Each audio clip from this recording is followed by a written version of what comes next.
Well, welcome back to the next video. As you noticed, when you graphed y equals e to the x and its derivative, they ended up being the exact same thing. Only one thing showed up in your graph. Maybe some of you were thinking, I only got one graph. Where's the derivative? Well, it was two things there. It was just the exact same thing. Now, it's a very special function. It's the only function other than like y equals 0 where its derivative is equal to the original function. Now, you got to remember the chain rule though.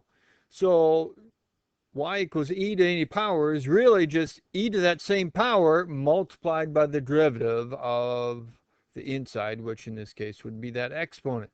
So as we do this one here, the derivative of e to a power is still going to be e to that power, but then you get it multiplied by the derivative of the exponent and you get 4.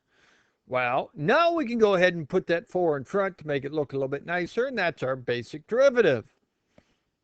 Well, quickly do the next two, and then we'll talk through them. Well, here we go. E to a power is e to a power for that derivative multiplied by the derivative of the exponent, which is that -2. And then just for simplicity, we put the -2 in front so it looks a little bit nicer, but it still would be technically correct here, assuming you had the parentheses. Now over here, k is a constant, as in any number. So the derivative of e to anything is still going to be e to that power multiplied by the derivative of the exponent, which is just a number times x, so it's just that number. Well, for simplicity, we put that in front again. Well, we can do this with any function that has e in it, even if it's a little bit more complicated function here. You'll notice we'll have x to a power here times e to the x, so we have variables times variables, so therefore we have to do product rule. So we do the derivative of the first times the second plus the first times the derivative of the second. Well, e to a power is e to that power times the derivative of the exponent. Just a little bit of simplifying here. Take that -1, put it in front. We get a little subtraction sign in between them. Well, at this point, we should probably pull out our greatest common factor, which would be this e to the -x. You'll notice before and after the subtraction sign, we also have an x, so we can pull that out. So we have our x e to the -x, leaving us with, before the subtraction sign, just a, oops, there we go. Sorry. Come on, move. Hello, there. Whoa, spazzing out on me. Wow, whoa. Interesting. We, before the subtraction sign, have that 2. After the words, the only thing left we have is that x. Well, then we go ahead and we take a look at this next one over here on the far right. Oh, we got variables in the top over variables in the bottom. You could use the quotient rule. Or you could still use a product rule if you wanted. Because it's really that, oh, that's just really spazzy right now. I'm not sure on that one. So we just have our e to that power, and then just bring the bottom up to that -1 exponent. So if we did the product rule here, we do derivative of the top, or I mean the derivative of the first, which would be e to that power times the derivative of the exponent, which is a 2, times that second, plus the first, times derivative of the second. So we got to do, okay, we got to do this. Decrease our exponent by 1. Take our -1 exponent, put it in front. That's why we have a subtraction sign here. And where's the 2 come from? Derivative of the inside. Well, not a whole lot simplifies here, but what do you see? We have, oh, we have a circle showing up saying my computer can't handle it. It's busy. Well, we have this 2. We have this e to the 2x showing up. And we have our parentheses showing up. We might as well pull that stuff out.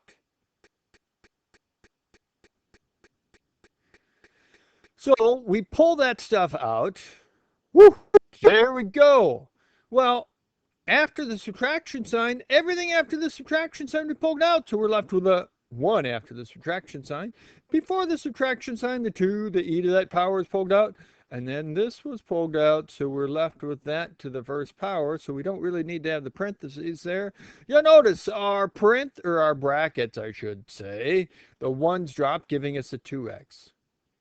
So we get a 2x here, still with this 2 in front. Hey, we get a 4x with our e to the power and our 2x plus 1 to the negative 2. So we can just put that on the bottom, and hey, presto, we have our derivative. Cool. Well, now let's move on to the next one. Oh, here we go. Find the local max and min. Well, you guys know that local max and min come from your first derivative. Now, I'm not going to go through and do this because, hey, we just did it right here. So I just pasted it in here because I was being lazy. But you'll notice you have an x multiplied by an e to a power multiplied by the parentheses to give you 0. So one of them has to be 0. So the first thing could be 0. The x could be 0. Hello. There we go. Yeah. Wow. X being 0 is written twice. Profound. Not. Or our e to a power could be equal to 0. But hey, remember, e to anything is always a positive number. Goes back to that graph of the exponential function, which was always above the x-axis. It was never going below or touching it. So this never happens. So we're once again looking for the critical point. So we set it equal to 0. Remember, critical points are where it's equal to 0 or undefined. But remember, e to anything is always exists, and we have no other variables in the exponents, or denominator, so we don't have to be concerned about that. Set our parentheses equal to 0. Kapoo! There we go. Then we go ahead and get x by itself, and then we get 2. Well, we got our critical point. Put them on our number line. Remember to label that number line. Forgetting to label that number line gets you in trouble. Okay, so now we'll take a number over here to the left, say like a -1 or something like that. Plug it into our derivative since their number line's labeled derivative. I guess technically it should be... This should be a y prime here, not an h prime, but oh well. Take our -1, plug it in here. We get a positive in the parentheses. Remember, e to anything's always positive times a negative here. Gives us a negative, which means it's going down. Then we try a number over here like 1. Oh, 1. That's positive. E to a power. Hey, that's positive. 2 minus 1. Hey, that's positive. And multiply all positive together, you get a positive. That means we're going up. Oh, cool. We get a minimum here. Now we try number to the right of 2. Let's try 3. Oh, 3 right here. I'm positive. Oh, put a 3 here. Oh, I get a positive there too. Oh, but 2 minus 3, that's negative. Positive times a negative is a negative. So we're going down. Top of a mountain, therefore it's a maximum. Whew. Well, we're asked to find the local maximum. Well, we just found the x-coordinates. So to actually find the minimum, we got to take that 0 and plug it into our original function.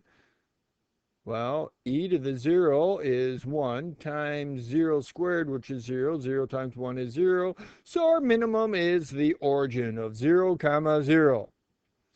Then we want to go ahead and find the maximum. The maximum comes from taking our 2 and plugging it in to our function. So we go 2 squared. Hey, that's a 4. Then we go e to the -2.